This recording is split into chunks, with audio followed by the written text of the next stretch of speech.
Welcome to Weapons and Meme Destruction Podcast, episode 172, which can be found at wnbpodcast.com/172. You can get the audio only on any podcast catcher, and you can get the video on YouTube, Rumble, and Odyssey. Jumping into this week's, the first segment we're doing this week is Culture Corner. Hey! And yes, we're talking about more expert stuff from the experts, talking about how they're experts about being experts at stuff, being experts. And I hope they're wearing a lab coat. If you, they certainly are. And if you dare question anything the experts say about anything ever, we're allowed to stone you to death. Like their ability to engage in formal logic, then that probably makes you an anti-science, some sort of bigot probably, or something else along those Never lines. mind the fact that the scientific method is based off of questioning everything. Never mind that. Yeah. Let's not even focus on that right now because the experts told us not to. Okay? Correct. They just told us to believe whatever they say. And I'm just going to say this at the outset. I am sorry to inform you because these damn paywalls. I read this entire article earlier today. These fucking paywalls. I pulled the article up for the purposes of the episode, and I'm behind a paywall. He gets it up for the episode. The points that I'm going to make about this article, if you are able to read it yourself later, we're going to have the link down in the show notes of this episode and on the page on the website for this episode. So if you are able to get it out from behind the paywall later or find it later and you're like, Dane said that this claim was made and it wasn't exactly that. Well, I'm doing it from memory because I can't see the damn article right now. So my bad. Anyway, it was rather important that I see the entire article because we're not splitting hairs, but getting very specific about the claims that are being made, because if you're going to make a claim such as this, you better bring the receipts. And you'll be shocked to learn, as we are, 3 years removed from, or not 3 years removed from, but 3 years into COVID, because apparently COVID never went away, is that anytime the experts speak, any sort of formal logic of if A, then B need not apply. Just whatever they say is the truth, no matter what, even if it doesn't make sense or their premise that they started out with is not supported by whatever claim that is they're trying to support it with. So the new expert opinion, and I can see the article at least, thank God for that. This is from the Telegraph. The title says, quote, "Prehistoric women were probably better." I want you to focus on that. Probably better. Probably better. Well, even if we drop the probably, just focus on the word better. And then I'm going to give you the claims that are allegedly support this. We're probably better at hunting than men, scientists suggest. And then the subtitle, their metabolism meant that they had superior endurance, while evidence from bones showed that females suffered hunting-related wounds. Okay, so as far as that goes, let's just stick with that, right? Women were better at hunting than men. Okay. Now, one, as the subtitle suggests, and I could give you more details about it if I could read the article, but let's just focus on that first detail because it's fleshed out a little bit in the article. The idea that because women have superior endurance, that made them better hunters than men. Okay. Now, this is true. This is biologically true. It is a fact. Yeah, they're better at endurance. Women do have better endurance than men for a whole range of reasons, including differences in hormones, including the way that they store body fat, where the body fat is on their body. They typically have a stronger heart function over the course of their life because they store their fat subcutaneously as opposed to viscerally around the organs like men. There's a lot of different factors that women possess that lead to this conclusion that is true, that they do have better endurance. However, David, as I kick it over to you, in terms of bringing down a wild animal, is the ability to travel long distances the only factor that would make somebody better, or might there be other characteristics different between men and women that would lend to the overall goal of bringing down an animal so that you can feed the tribe? Well, Dane, you bigot. Just the way you phrase that question leads me to believe that you don't believe that it's even true. And you know what? I'm going to turn the page on this podcast and actually agree with the experts. So, you know what? Women are just better at everything, always, and they don't need an excuse. And experts are now saying that they're better at hunting. As we all know, the years and years and tens of thousands of women's hunting podcasts that are out there that everyone listens to all the time. Yeah. Yeah. All these women that are really great hunters, they just got so good at it that they were so bored with it that they just gave it up. And now we're like, men after this particular amount of time, we're like, okay, we hunted. Like, women, are you okay with us saying that? Like, oh my God, okay, fine. We're just going to go build all of civilization and give it to you too. Anyway, all I'm saying is that probably not. Men on a whole have more muscle mass than women, have more history of fighting other men, protecting other men. We're more derived for physical endeavors.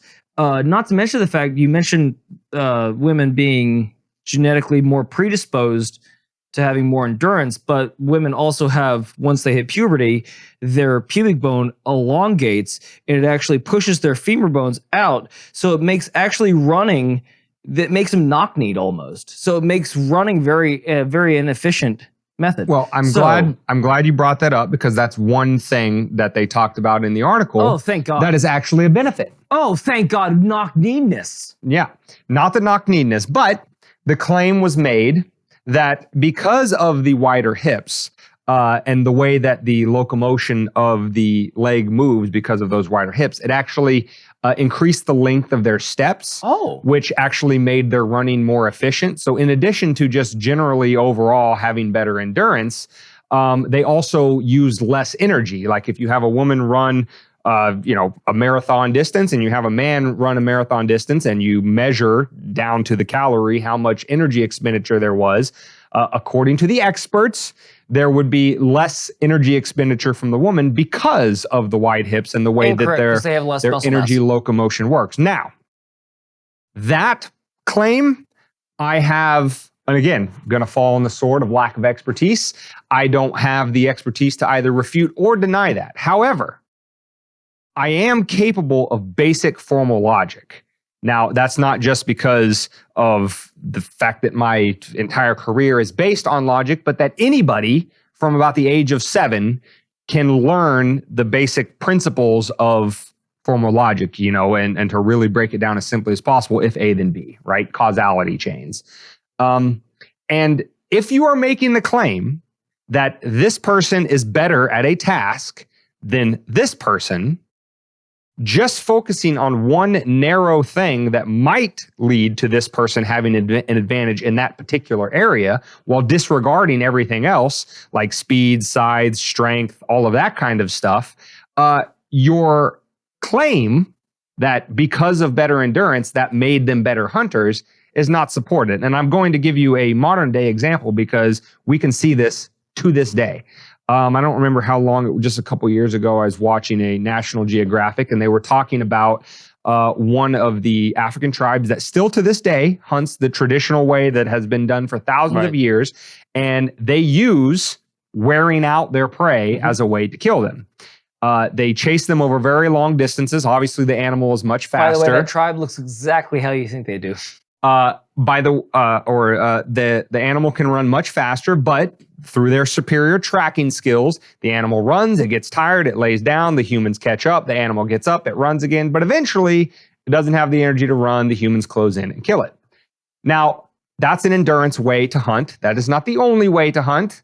That is one way to hunt, and you'll never guess who in this tribe is doing that.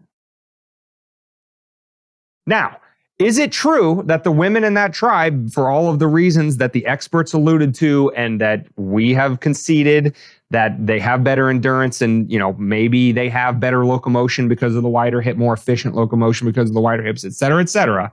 However, this tribe, who's not plugged into the experts, they're not choosing to send out their less efficient, worse hunting men over their women because they're trying to make some patriarchal point. They're just an African tribe doing it the way it's always been done because that seems to be working. Or option B. So either this tribe are anti-expert bigots that are just cutting off their nose to spite their face and keep having the men doing an inferior job just because they want to feel bigger and stronger. Or there might be other criteria that lead into a successful hunt than simply the ability to run long distances and not burn as many calories or get tired as quickly. Or I posit to the experts themselves to explain the huge gap between the world record times for sprinting and long distance being disparagingly in favor of men. I just want them to pinpoint when men became less athletic and less capable of outperforming in the Olympics their counterparts that are women. That's all I want to know. And if you can't do that, then I'm just going to go ahead and take this and throw it out with the rest of the bullshit that you've been trying to shove down my throat for the rest of, I don't know. You're trying to rewrite history. Cool. Like I said, Alexander. She was actually Alexandria. King Tut was actually King Titania. Queen Titania. Fun story. What was the Helena? Helen of Troy? Helen. Yeah. It was actually Earl of Troy. Ah, and he was so pretty that he launched 1,000 ships. I did not know that. Didn't know that. Yeah. So I'm rewriting history too. He's gorgeous. Anybody can do this shit. I can just misquote Abraham Lincoln loved Jack Links. You know? Yeah. Snap into a Slim Jim. We can do this all day, but like there's certain things that we know and there's certain things that we don't. And I don't know. I can just show physical sport to my compatriot woman, my peer that lacks a Y chromosome. Let's just call her that. Or it that, if that doesn't offend you. They will be absolutely, on the whole, speaking generalities, disinterested in physical feats. Like, I don't know, football, track, even gymnastics to a large extent, which is, I mean, performed by both men and women at a very high level. They have very little interest in it, just from what and who they are. Now, there's outliers that are more athletic women, and they do actually enjoy athletic performance. But again, whatever scope you take it in, did the women fight in the wars too? Were all of them holding sword and shield? Were they Spartans as well? Are we just going to rewrite all of history to where women actually did it all? When, of course. And, you know, getting into the war aspect, we're going to get into that second claim that they allege supports the conclusion that, again, women were better. Not that women were equal with men, not that they worked as a team, not that in 10,000 BC, when your tribe was about 15 people, because those were the only 15 people in the tribe that survived past 8 months after birth. And so you had limited hands, and so everybody had to have all hands on deck to make sure you all didn't starve to death. Not any of those reasons, but women were better at hunting. And one thing that proves that they were better is that females suffered hunting-related wounds. Now, first question I have right out of the gate to make sure that this expert is not a bigot, how could they tell? Right? These are just bones in the ground. How do they know that a woman versus a man, when there is no difference and it's just a construct and there is not even a biological difference between them, we're told? by their ideology. How do they know that one set of bones was a woman that had hunting-related injuries and the other one? It's a bit tongue-in-cheek, but you get the point of how the absurdity begins to eat itself with this whole pushing of this narrative. But anyway, let's run with it. Let's assume that the good doctor that was putting this forward is not a bigot, and let's say, okay, you found bones of women that suffered hunting-related wounds, and so that's proof. That is proof that women hunted. Okay, does that prove that they were better? that they were more qualified and had a longer history of actually bringing down the animal that fed the tribe? No, it shows that they participated in it. And again, as I alluded to before, when it was rare for you to, live past the age of where you were able to even walk, you kind of had all hands on deck. So typically people think of it in a bifurcated way, like only men hunted and only women picked berries. It's highly likely that depending on the tribe and how many hands were on deck at the time and how hungry they were, that the whole tribe got together in the hunting process. And if they found a bunch of berries and they needed to be efficient with the picking, maybe the men also picked berries and everybody had all hands on deck for that task too. The simple fact that they sustained, hunting related wounds is not proof of anything. Patriarchy. Yes. Put it this way. And it's They're not worried about survival. And I can promise you that it's not proof of anything that they were better hunters. But again, if the critique towards me would be, you're splitting hairs here. We were just pointing this out to show that women hunted. This side was never making the claim that no woman ever in the history of ever engaged in the hunting process. Joan of Arc fought in a war. That's called a straw man. That's what you're attributing to our side, so that you can knock that straw man down and say, see, we got proof. They hunted, so then therefore they were better. Again, it does not follow. It does not follow that because hunting related injuries were had, that they were better. You're missing a gap there, the missing link, if you will. See what I did there? You're going to need to connect those dots if you're going to support your conclusion. In fact, I'd go so far as to say that it wouldn't be too bold to say that what they're really doing with this article is insulting women by demeaning what they're naturally driven to do, right? Like women are the housekeepers, typically. And again, I'm just applying social norms. Like they're more driven to cleaning the house. They're more driven to taking care of the children. They're more driven to making sure that everything's at home. That's not a bad thing.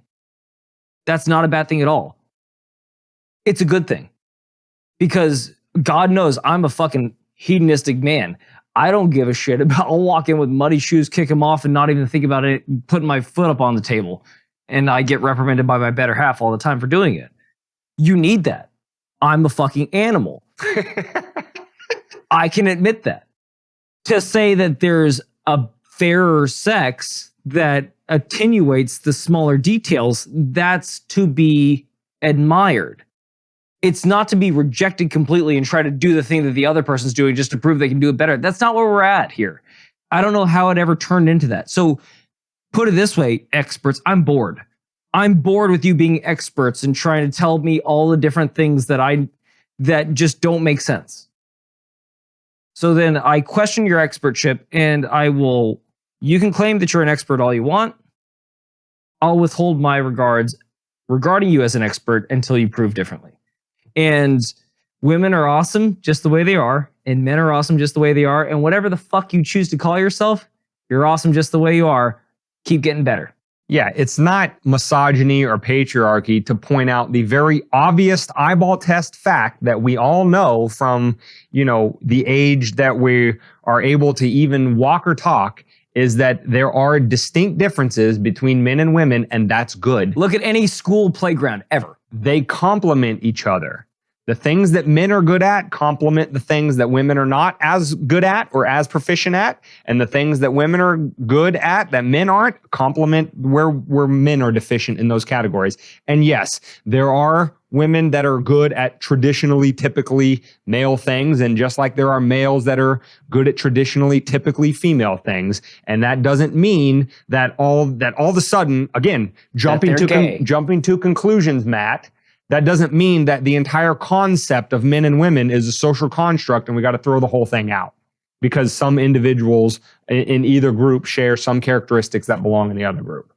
But again, that's just a simple common sense. Every man I see, my eyeballs tell me that that's a man or that's a woman or this, that, or whatever, that this person with this physical stature tends to be bigger, faster, stronger. And this one seems to be more emotionally intelligent and all of that, more nurturing, all of those kind of things. There's nothing inherently bigoted, misogynistic, patriarchal, anything wrong with that. You are observing the world and you're commenting on the world. But let's get back to the claims. So, and this is the last claim that I'll get before we kind of wrap up, because I know it's a burning question in your head, guys. Why are you spending time on this? Well, we're gonna tell you, because this is not just a fleeting thing, and there's a reason why this is in the Culture Corner segment. The delusion of reality. One more proof that they give for why women were better than men is they found a female skeleton buried with hunting tools, which again, in that day and age, when your tools to bring down things that were going to feed you was basically the only form of currency that humans had at that time. Those were very valuable objects. You're obviously not going to bury those with a woman unless she is some sort of high status individual. Maybe she was like, the chiefess of the tribe, or maybe, as they're suggesting here, she was the best hunter in the tribe. So they were honoring her by burying her with her hunting weapons. And again, maybe that's true. Maybe in that tribe, she was the best. And maybe not for having anything to do with her physical stature. Maybe she was somebody that thought outside the box and figured out a way to more efficiently, trap animals in this area of the woods or whatever that made it easier to bring them down. Maybe she was just a little bit brighter than the men in the tribe. There could be all kinds of explanations for, even if we grant the premise that just because she was buried with a spear, that automatically made her the best hunter in the tribe. All kinds of reasons for that have nothing to do with her physical stature vis-a-vis men.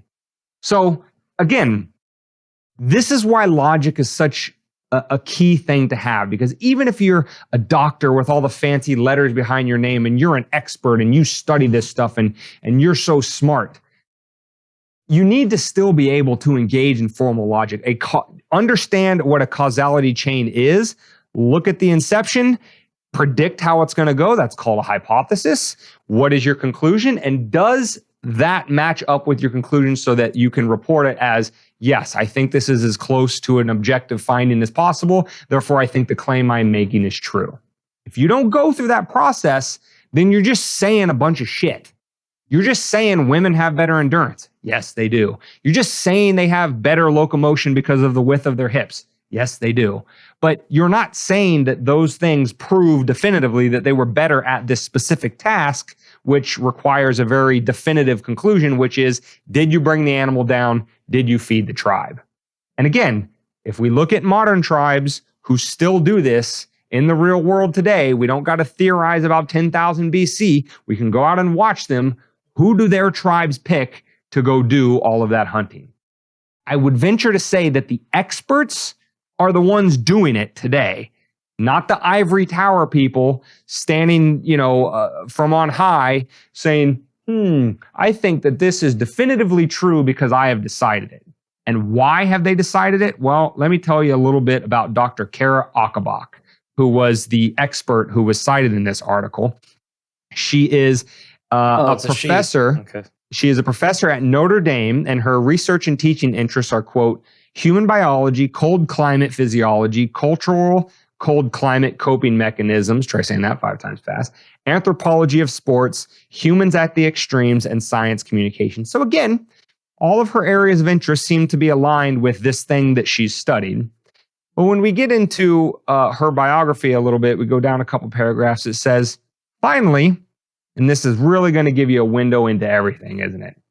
Finally, Achabach is an avid powerlifter and loves to bring anthropology to sports. She has worked with hockey players and collegiate and semi-pro level, as well as collegiate track and field athletes. Her future work will assess the impact of social networks on powerlifting performance, bridging the cultural and biological domains within what is essentially a solitary sport. So, fine. She has her own passions about powerlifting. That's all well and good. But I can promise you that just from that little window into who she is, again, pairing it up with her expertise so she's allowed to make pronouncements that if you disagree with, then you're an anti-science bigot, is that she's bringing her own biases to her studies. I promise you without a shadow of a doubt that's the case. And part of the reason why I'm also making that claim is at the very end of the article that, again, I can't read verbatim because I don't have it, she said something about the effect of, I want this study to show that our classical thinking of, men always hunted and women always did the gathering, is not true, and that the parity between the sexes from a physicality standpoint is so much closer. She's basically giving the thin veneer of expert credibility to this whole notion that there is no physical difference between men and women, and that women can do everything men can do and sometimes better, and here's all of the anthropological evidence to prove it. Well, again, I can promise you that Dr. Achenbach brought all of her biases into that study, and every single one of her conclusions were preconceived, and she just fit and again, the evidence for why she fit all of this stuff to back up her preconceived notions without linking anything together is because the logic doesn't flow. Her claims for why her evidence for why her claim is true doesn't flow. So that tells you that her conclusion was created out of something other than the objective data that she just, dispassionately looked at and said, oh, I think this is true because the data tells me. No, she had a conclusion beforehand, and then she just put in the pieces wherever it seemed to make the most sense to her.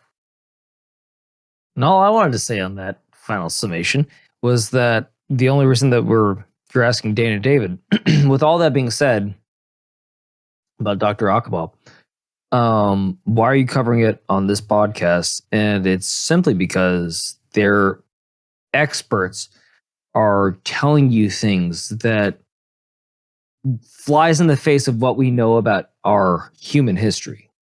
And if you're willing to accept this, maybe you're willing to go a step further and accept another thing and accept another thing and accept another thing. Oh, I don't know. Maybe like travel restrictions and CO2 restrictions on how your freedom of movement needs to be monitored, because we need to stop this global warming, nip it in the bud, because as we all know, America and countries like America are the only countries that emit CO2.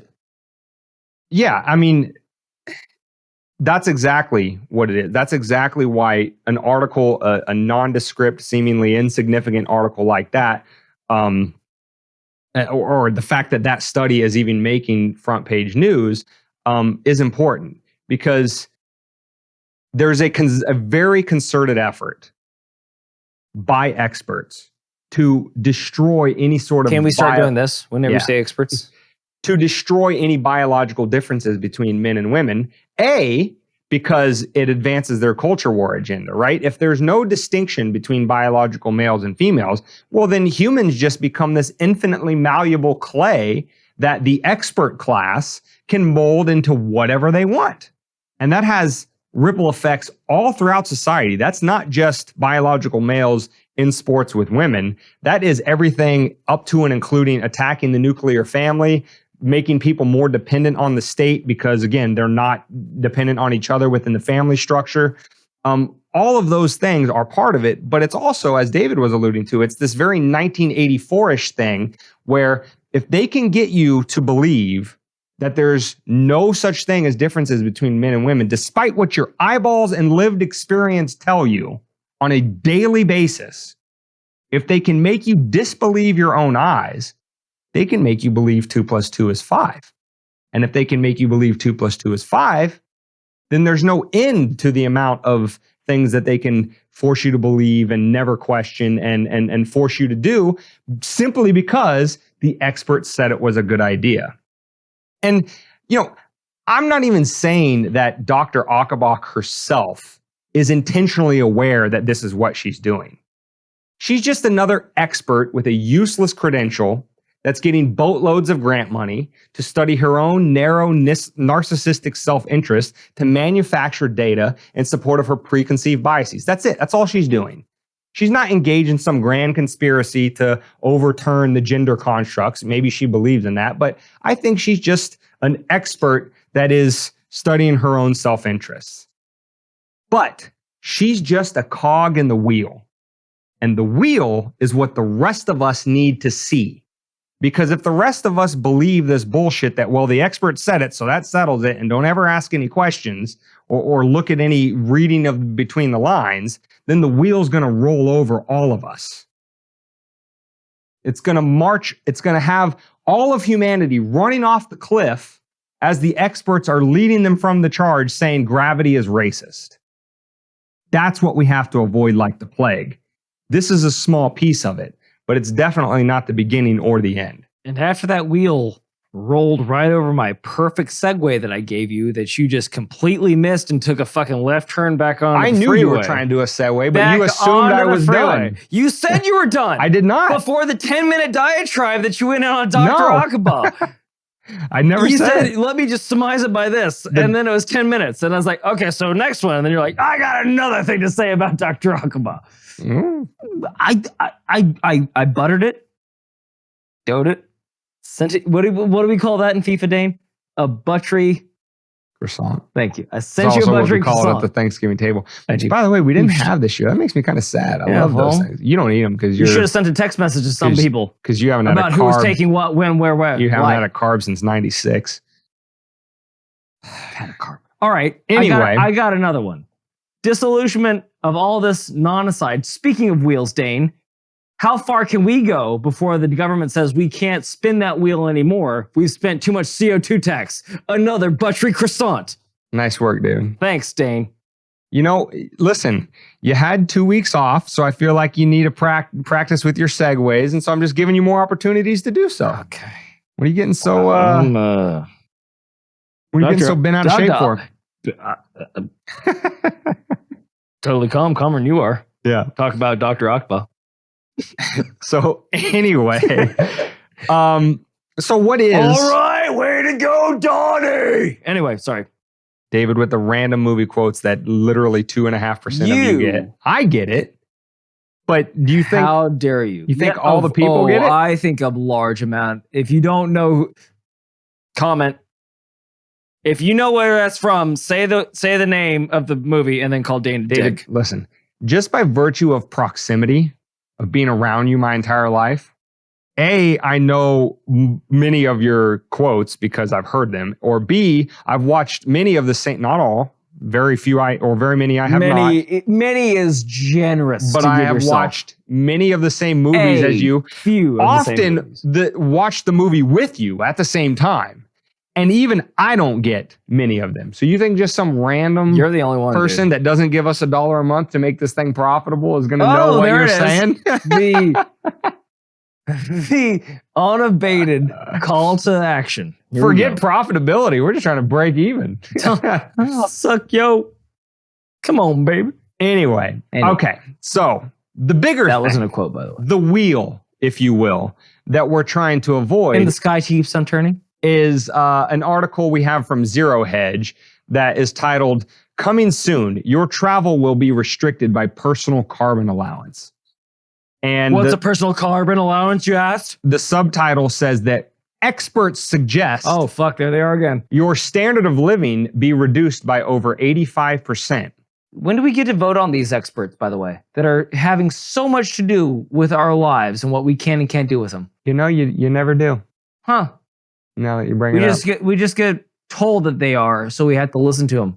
Not unlike somebody that last name might start with an F. And by the way, the experts that are pushing and in some cases installing these policies with the useful idiots that are the politicians that actually control the power in whatever country they happen to be There's from. never been a bad thing that's happened from that, ever. They don't get voted on, which is strange that these non-voted on people are setting all this policy, because I thought democracy was this like sacred and isn't thing. it cool that like heads of these other governing corporations, like, you know, the WHO, the NIC. Good band, by the way. You know, what's that? The Who. Good band, by the way. Oh, they were. Like some stuff. Out here in the fields. Anyway, sorry. Sorry, Teenage Wasteland aside.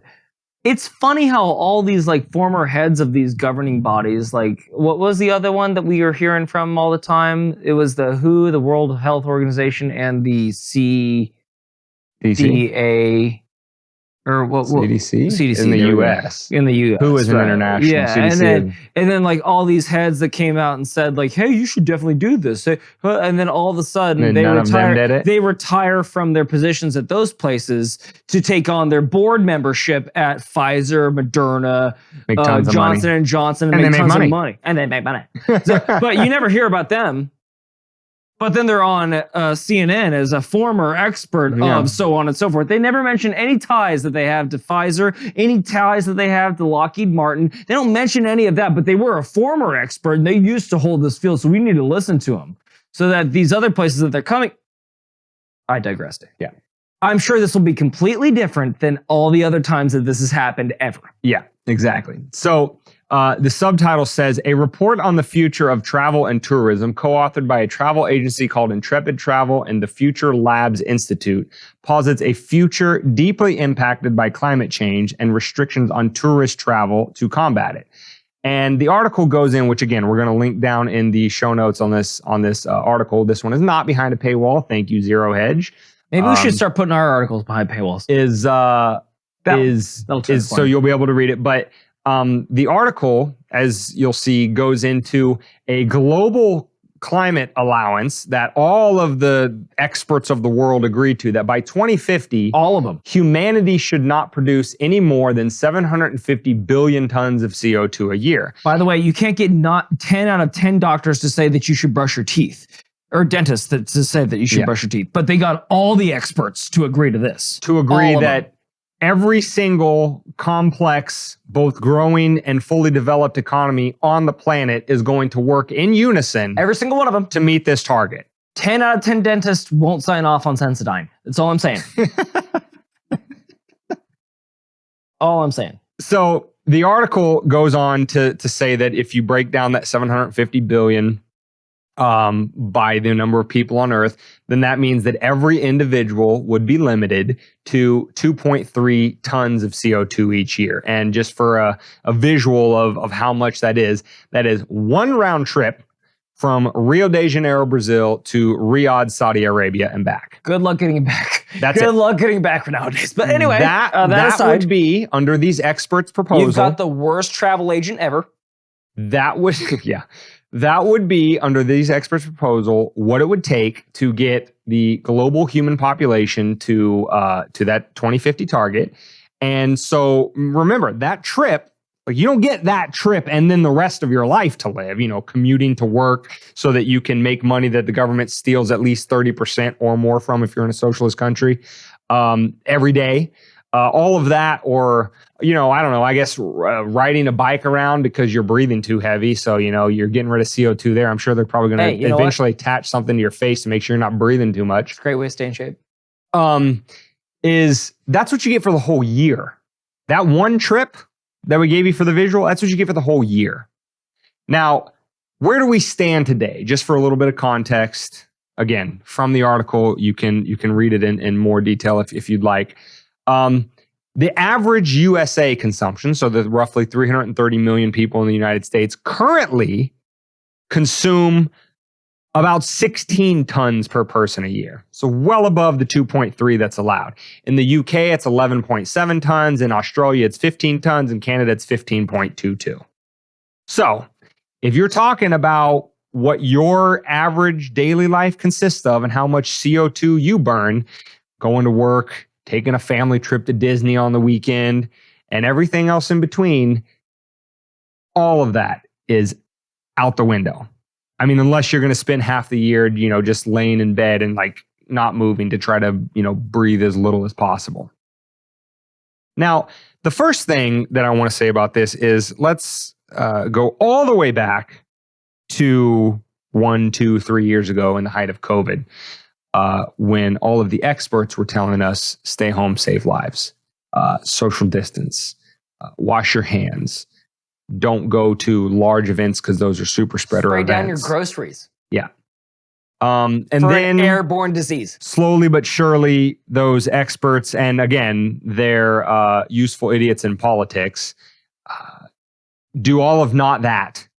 We had the guy who published the report in the UK about how many hundreds of thousands of people were going to die, is doing an interview on one mainstream article, and his mistress is walking around in the background because shocker, she wasn't exactly social distancing. Yes, he was married and he was also cheating and he got caught on live television. But, anyway, experts, they're a cut above the rest of us. So they're going to get more than their 2.3 tons of CO2 a year. Or, you have Emperor Newsom out in California, going out to dinner with his lobbyists and people supporting his campaign. French Laundry. While the rest of you are all locked in and restaurants are shut down. Or your restaurant was failing because he won't let you open it up to feed people that are right across the street. I think Gretchen Whitmer did something similar. The list goes on and on about all of our betters that were telling us you got to do X and not Y, doing Y and also A through every other letter besides X.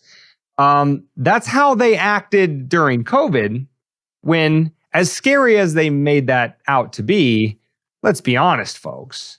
I mean, a virus isn't near as scary as global population and civilizational collapse because the world warms by 0.5 degrees Celsius over the next 100 years. That's a super threat.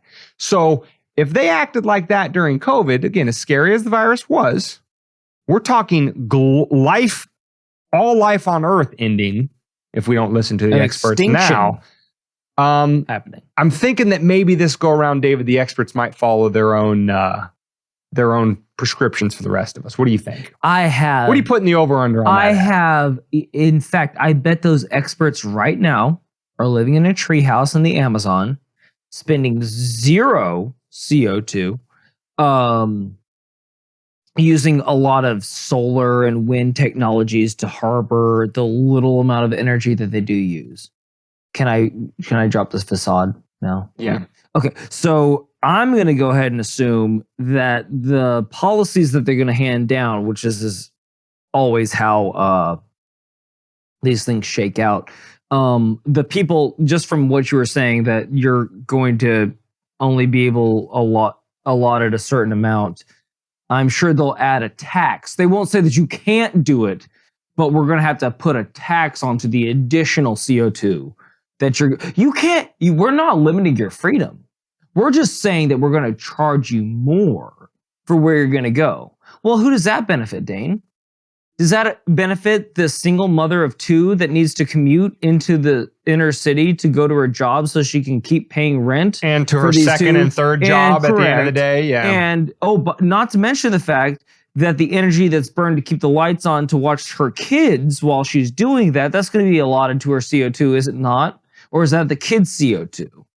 Yeah. Oh, so who is this going to hurt more? The CO2. And then, by the way, with all these legislative bodies coming down with these edicts to what we can and can't do with our own lives, what's the percentage that the first world countries emit CO2 in? Is it a fraction? How much are we going to decrease the amount of CO2 in the atmosphere? That's additional to just the CO2 that's naturally in the atmosphere. Yeah. Which are the greatest countries that are emitting the most? You'll be shocked to learn it's most of the. Again, it's in some contexts you're not supposed to say developing countries because that's somehow racist. But I mean, the point is that their economies are not as developed as the United States and Western Europe. They're catching up, but they're not. So again, not to play into that.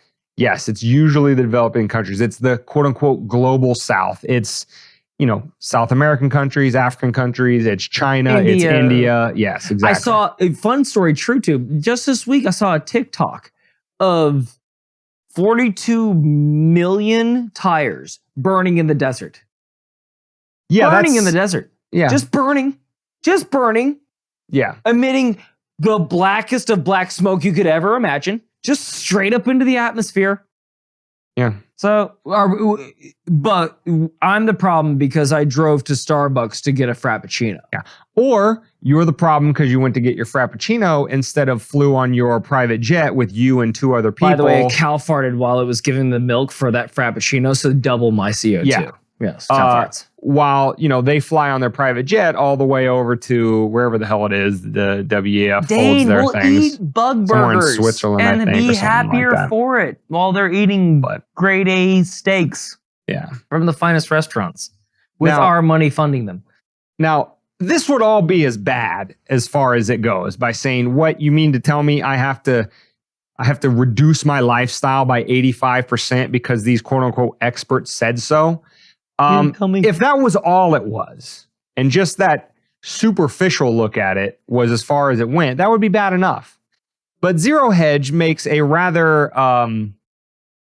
insightful suggestion that I don't think is too far removed from the truth and what this always is. Because as we always say, this is typically a hallmark of leftism, but they don't need to be leftism. Really, what they are is just totalitarians. And although totalitarian regimes are generally leftist, They're totally understanding. They don't always need to be. But if there's nothing that totalitarians love more than nebulous, ill-defined concepts like equality, for example, because there will never be true equality where everybody is on the same level. And so that always gives them the ex-ante justification to do whatever the next thing is that the experts propose. Because in pursuit of equality, we can always be more equal. So let's do the next thing. Who cares how many lives it destroys? We don't care about the consequences. We are righteous. We're pursuing equality. Well, in a very real sense, that's exactly what this is. What is going on here too? Because and I'm just going to read a couple paragraphs here from Zero Hedge here towards the end of the article, because I think this is exactly what it's getting at. I think this is exactly correct.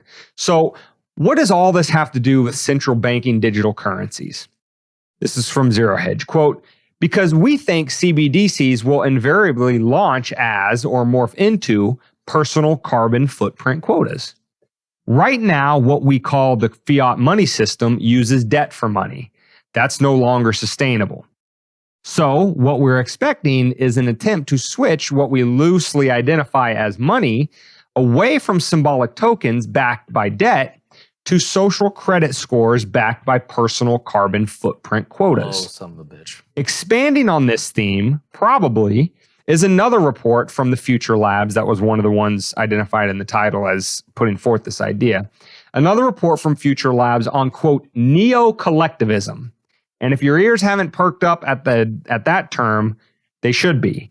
Collectivism is the underlying ideology of all socialistic and communistic ideologies. It is the idea that the whole is more important than the individual. Individual rights, civil liberties, anything like antiquated ideas like freedom of speech, the right to defend yourself, and things like that, that's so 18th century. We're all about collectivism, where if your one individual action can even remotely, tangentially be related to harm on the group as a collective, you need to be hung. You need to be run out of society. You need to be marched off the cliff. Anyway, the Future Labs, quote, neo-collectivism report, which may give us a hint at how the policymakers of late-stage globalism will seek to preempt free markets and universal human rights with a, quote, we're all in this together. Does that sound familiar? Retread of what is essentially communism. And here's a quote from the Neo-Collectivism Macro Trend 2022 report. It says, quote, society is facing a mass reorganization. United by values of empathy and community, consumers are shunning individualism in favor of alliances that are decentralizing industries and redistributing power at scale. David? Your thoughts on neo-collectivism and what the experts have in mind for us? Well, first of all, if you would let me just chime in, when you were going into totalitarianism, I was just going to simply say that they start off as left-leaning. They always get in with the idea of like, well, we've got the better ideas. We've got the collectivism, as you were just saying. We need to take care of everybody before we take care of the individual. It all sounds good, moral platitudes and such. Yeah.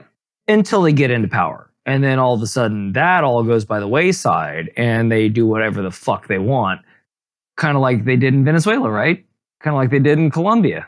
Kind of like on all these South American countries that are going tits up because they voted a socialistic dictator in. Like they've been doing in Argentina until my boy got elected. There it is. Woo! So I did softball you one in there, and he did pick up on one. Thank Christ for that. Anyway, all that being said, yes, Dane, it just seems like another what's that?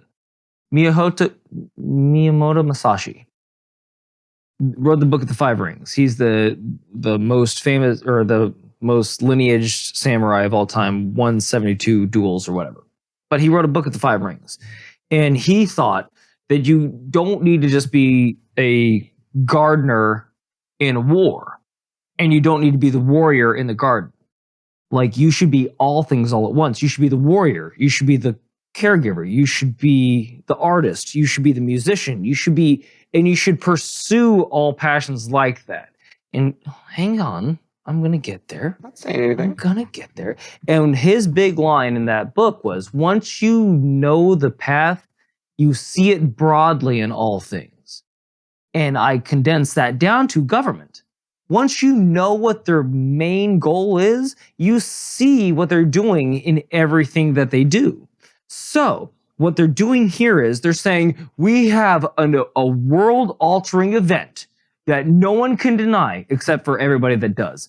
And all they do to all the people that do, they call them crackpots. And all the people that agree with their side, they call experts. And they don't allow for any dissent. And then they say, for the betterment of everybody, because we have the experts, all the experts agree with us, now we need to impose this thing to save everybody. When really what it does is it controls everybody, much like the Patriot Act. We're going to release this new sweeping scale. I know we bring it up here all the time, and it's contradictory to whatever the hell they're saying that it's going to help you out to do. It's always contradictory to whatever they name that thing. We've said this 1,000 times. If you're the first time here, welcome. If this is their 5th, 27th, 176th rodeo or 172nd rodeo, welcome back. Whatever they say they're doing, there's a motive behind it. And it's always the same motive. And they're not good at play calling. If they were an offensive coordinator, it'd be, all right, halfback dive on 1st and 2nd, and then Hail Mary, 3rd down, punt it, 4th. Every fucking time. They stick to the same plays each and every time. So what they're doing here is they're trying to control your movement, which is another form of control on you. They're trying to, and how are they going to do that? They can't tell you just, hey, stop doing it. They have to say, oh, well, we need to control that money. And if you think they can't do it, I give you Comrade Trudeau with the truckers not 2 years ago. Started seizing bank accounts and suspending payments. Even if you wanted to donate to the truckers to support them in Bitcoin, they suspended the payments and confiscated the bank accounts and all the profiles. Did that stop anything? Did that change anything? No. No. Because the truckers their resolve was more resilient than the government's ability to shut them down. And good for them. Is America's resolve that resolute? I would have liked to have seen something like that resonate in the land of the free and the home of the Whopper, but I'm not giving up on my American peeps yet. I think there is still a dedicated, angry, very small minority currently, but I think it's growing by the day in terms of the people that will stand up and push back against If I may, can I offer a solution? Yeah. For everybody that believes in these things, like, let's just say that there's people that, think that humans are a disease and need to be wiped out. That was you not too long ago. Well, I've changed as of this last holiday. Your airport as story of this last also holiday, seems that I think I need to stay around. I think those monsters that are other than the other species. Anyway, jokes aside, that is a joke. It's not a call to violence. All I'm saying is, like, if they truly believe what they say, I think it's high time we hold them to the utmost accountability rather than us having to be accountable for what they're saying. So here's the thing. When Klaus Schwab comes out to the World Economic Forum and says, they will own nothing like it. Okay, cool. We'll own nothing like it. You sell all your shit first. Cool. You sell your private jets. You give away all your earthly possessions. You own 0 things. And keep smiling while you're sitting on the street corner. Then we'll follow suit. Option B. We just keep doing what the fuck we're doing and don't give them any leniency or dictatorial power or levers over how we live our lives whatsoever. And the moment they start to step on us, we react because they're cowards. Once you start pushing back, let me, excuse me. Once they start losing money, they won't keep doing this shit. As you saw with Bud Light, as you saw with Gillette, as you saw with all these places that made a slightly little teensy faux pas by insulting the people that was their base, and they stopped using their product. All of a sudden, all wokeness went out of the door, and all they were concerned about is appeasing that base again. Start treating your politicians like politicians again. What a fucking concept. They start doing shit that you don't like, vote them out. Well, David, your Suzuki Mitsubishi example. Nice. Definitely not his name, but I like your attempt. I am 7 out of 10 stars. I'm going to see that, and not necessarily raise you. I'm going to because that was not that you were trying to do this, but Miyamoto Masashi. That was a little bit of a black pill moment in the sense of, you know, pointing out what the government is trying to do to all of us.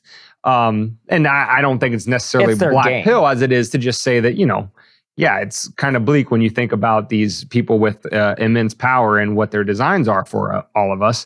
But I'm gonna give a little bit of white pill to that, and I'm gonna stick with the theme of your Nissan Honda guy, and I'm going to. I like how your shit, you know, your culturally your white privilege is just showing right now. And I'm going to raise a couple other historical warriors that also had wise words and how that played out for them and how it could play out for us. Is Sun Tzu, one of his rules of war was, if you have a strong enemy, you need to take that enemy's strength and you need to make it like a weight around their neck, right? If you have an enemy with a whole bunch of numbers, but you can make those numbers, you know, versus your relatively small army, and you can make it work against them, you can win the war. Michael Collins, the revolutionary that led the IRA for Irish independence in the late 19th and early 20th century, used this rule of war to a T. And what he and the IRA would do is, yes, they would commit acts of terror, but very pointed, targeted acts of terror with the explicit purpose of getting the crown to overreact. Because Collins and the rest of his revolutionaries in the early days knew they didn't have a large part of the population on their side. But if they could get the crown to overreact and bring down the iron fist a little bit harder, and that iron fist hits not just the IRA members, but a few innocent citizens here and there, eventually the public opinion will turn and the whole of the Irish Republic would turn up and want to throw the crown off with them. Ultimately, it proved successful, that strategy. And when we look at what happened with COVID, or we look through the lens of COVID as to what they would like to do with this carbon footprint situation, if COVID had never happened, because on the one hand, yes, COVID was, I have no doubt, at least whether they manufactured it or not, they definitely used it as a test run to see what can we get away with forcing the people to do, even if it's not, you know, particularly comfortable for them to do it. Is what it did is it took the power of the government and made it a weight around their neck. Because there's one thing that these people just can't help, and that is exercising the full extent of whatever power they think they have and go overboard into areas that they know that they don't have and the people know that they don't have. So if COVID had never happened and they tried to install this carbon footprint regime and that kind of thing, they might have had a better go at it. But now, with the hindsight of 3 years of COVID, realizing not only the hypocrisy of what these people did in terms of forcing it on us while breaking their own sacrosanct rules, but also just seeing that the experts don't have all of the answers, or in many cases, any of the answers whatsoever. Which is why they're pushing so hard back against the Joe Rogans of the world today, is because they're grasping at straws to regain that trust and credibility in the experts that's not coming back anytime soon. So when they try to take the next step they're going to find that their little test balloon of COVID and how far they could push the people to see how far they can push the people with something like a carbon footprint regime is actually going to wind up being a weight around their neck. They overplayed their hand. They overexerted their power. And they woke up a lot of people. Not everybody, not even a majority, not even a substantial minority, but they woke up enough people that just aren't going to listen anymore. And those people weren't awake before COVID. So we didn't do this like, Collins did intentionally with certain acts that got the government to overreact. It was an unforced error. They overreacted on COVID themselves. And now, if they want to try to put into action these plans for a carbon footprint and use CBDCs to make you essentially a slave, all the way down to your freedom of movement, I think they're going to have a lot harder go at it. Now, maybe that's not a complete white pill, but I think that coming out of the other side to COVID, that is something that is going to work out in our favor in the long run to put a stop to some of these things before they get started. I agree with all of that. But can I add two little addendums? I'm done. So whatever you have to say, we're signing out. One of my little brain glitches. Mm-hmm. Every time you said the CBDCs, you know what I was thinking of? Cereal. CBGB. Nothing. When you say that, I think of the band, the Bee Gees. And now you're singing the song. The Bee Gees, aren't you? Definitely never played CBGB. Sex Pistols, Clash, like everybody that Jimi Hendrix is a very famous. That's the Bee Gees, right? Staying Alive? Yes. But CBGB can't work with this one. Second addendum, really more important. Really more important. You left out one of the most famous warriors of all time. Myself? A warrior named John McClane. Beavis? John McClane. And his quote, yippee-ki-yay, motherfucker. Or what's the guy from Tombstone? I'll be your Huckleberry. Yeah. What's the guy from Doc Holliday? Yeah, sorry. Doc Holliday. See, this is why David was like, oh, you don't play along with me with the movies. Work with this man. Because if I get one thing wrong in the quote or I don't remember one character's name, it's the end of the world. You look like somebody just walked over your grave. Anyway. Well, Fondren must be a piece of a hand. Anyway. Doc Holliday quotes aside, love the movie. Now I'm going to have to watch it. Fuck you. Thank you very much for that, Dane. This is another hour and a half of my life that I'll never get back. With all that being said, Dane, where can they get this illustrious, scintillating episode of Weapons of Meme Destruction podcast, episode 1? Oh, you're not ready to log off yet? No, I am. Oh. This was so good. I think we need to take 2 weeks off more often. We were absence makes the heart grow fonder. I tell you that all the time. Maybe we need to take maybe, I don't know, get in the comments. Tell us what we need to know. What we need to do. Maybe we need to go lighthearted some weeks and these topics the next week. Maybe we need to break it up. Maybe we need a little levity in this fucking podcast. You thought that second one was levity and breaking it up and being lighthearted? No, I didn't say that at all. But I think the 20 minutes of fucking intro was pretty lighthearted and fun. Yeah, well, you're supposed to be doing that every week. That's your job. So to any extent it's not being done. I thought I was supposed to bring the sex appeal to this fucking thing. To any extent it's not being done, there's a mirror, sir. Come on, I'm not funny. There's no illusions about that. I think we're fucking aware you're not being funny, Dane. Okay, so I'm just saying. Ask Dr. Who's so if it's going to happen, who's that has women? Who's going to happen? Are we going to have an argument in front of our memes? Yeah. Well, welcome. Marriage isn't always fucking gumdrops and lollipops, all right? Sometimes it's a chore. But we do it. We do it for you. Okay. And the kids. And if we get divorced, it's definitely your fault. Here's one way you can help us not get divorced. Currently on the website, wdpodcast.com, we have a support our work tab, which allows you to do one of four things. You can either donate $5 a month and get some extra perks. You can do $10 a month and you can do $15 a month. And then there's that option for like a one-time donation of any amount. You can do it for a penny. You can do it for £1. But I think I want to add one tier and a call to arms, if you will. $1 a month. Call to the right arm, not the left arm. That's what we're asking. $1 a month. And you know what? I'm just going to be honest with you. We sweeten the pot on the 5, 10s, and 15s to try to incentivize people to help us. And by the way, Every thank you. fifth donor gets a topless pic of one of us. By the way, telling you who. Thank you to those of you who are already supporting the show. Every dollar goes a mile. We put it to use. We're not riding around in limos and eating steak dinners on your money. It all goes right back into the podcast. But for those of you, I think across all of our social media platforms, we probably have. You don't need to give them numerics. No, I'm just saying 12 to 1,500 people if we tally up across all platforms that are not doubles on multiple platforms. And if every person gave $1 a month. Yeah, go ahead. Keep going. I'm with you. David hates that I'm going to say this.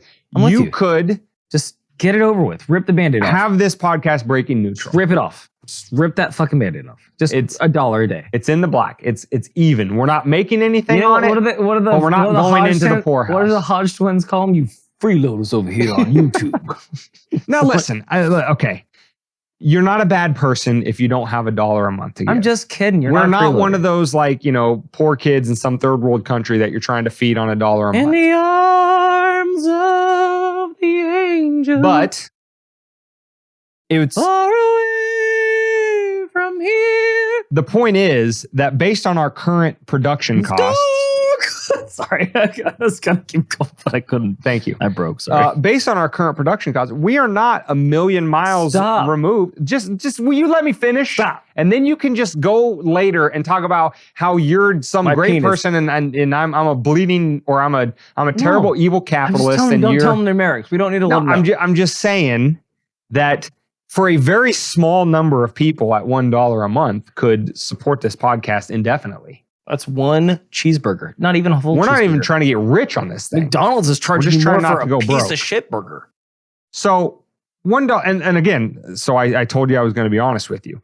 The $5, when you go over to the support our work tab, you'll see the $5, $10, $15. You see the extra stuff you get. For that $1, it's nothing extra. It's the warmth in your heart for knowing that you get to spend an hour and a half with David and I a week, and that's worth something to you. That's worth $1. $1 a month. That's it. So, I love you from the bottom of my heart, but I'm also not above asking, I'm not even going to say for help. I think we provide good content and value. Obviously, value is subjective. So if you don't see the $1 value in it, that's fine. We're still going to keep giving you the content because we love you. I just thought I'd throw that out there because, $5 a month might be too big of an ask. 10, 15, It's fine. Yeah. I'm with it. But $1 would go a long way. I never hate. You're a capitalist. I'm an artist. And again, I'm not saying I everything you said. I appreciate it. I'm trying to tell them don't let them know that we only have 2 subscribers on things. Just don't let them know. I'm not giving the people the numbers to say, for any pity party, but just to say that it's an imminently attainable goal. You know what this is? You know what this is, Dane? What? You know what this is? What we're all sharing right now? What? A human moment. We are. A human moment. Yeah. We're all together on this fucking crazy planet together. That's right. Just trying to figure it out. And with $1 a day, we can figure it out together. That's David's contribution. That's my capitalistic. That's as far as I'm going down that road. It's like I exited. Wait, did you say $1 a day? $1 for $1 a day. A month. You can feed one a month. That's all we need. One a month. $1. 1 month. $1. You can feed all of us, but for $1 a month, we won't bother you anymore. Or say anything like this. But until you give us $1 a month, and all of you give us $1 a month, you're gonna hear this every fucking week. All right, that's the hardball. We're playing hardball now, guys. It doesn't even have to be all of you. Just 1,200 gracious souls. Call a friend souls. and say, "I need $1." They ask you what for what? Don't worry about it. It'll pay off in the long run. Just keep doing it every 15th of every month. Just keep telling them that. So anyway, gonna add that tier to the support our work tab. But other than that, it can be your mom's dollar. I don't give a fuck. that website also happens to be one of the places you can find this podcast at wmdpodcast.com/172. You can get the audio only on any podcast catcher. Just search Weapons of Meme Destruction. You can get the video on YouTube, Rumble, or Odyssey. You can link up with us on X, Instagram, TikTok. You can get in the private members only Facebook page at $5 a month or more of support over on the previously mentioned Support Our Work tab. And make sure that you go to the website, you join that email list, because that's the way you can always stay in contact with the show in case something happens to us. We're not suicidal, but you never know. And you can also text 610-596-WMDP, 610-596-9637 to join that automated text list. Again, if you were on that, you would have got the notification shortly before Thanksgiving explaining why we didn't have any episodes for you that week and the week before. Just, something to keep you in contact and engaged with the show. And with all that, we appreciate you. But listen, even if that dollar isn't your cup of tea, like, subscribe, sharing, getting in the comment section, giving our videos and our content that algorithm food that we all know and love. But also, most importantly, what you've already been doing since day one, telling your friends and family about us, sharing the show, and expanding the Sane's base. Rob a jewelry store, tell them make you a grill, and then use one of those dollars to every month. Did you just pull out a Chingy quote? How desperate are we? Shouldn't make this thing work. Anyway, oh my God! What a blasty from the pasty. With all that being said, that's the kind of witty repartee that I bring to this piece of shit podcast. That's the kind of witty repartee that's worth $1 a month, if you ask me. Man, we are such. Is it come to this that we're such cheap dates? Like, we just pay for the electric. I'll get the water. I'll get the water. I'll get the rent. I need that dollar. Just need the electric. Anyway, guys, as always, we missed you. Hope you missed us too. Stay safe, but more importantly, guys, as always, stay free.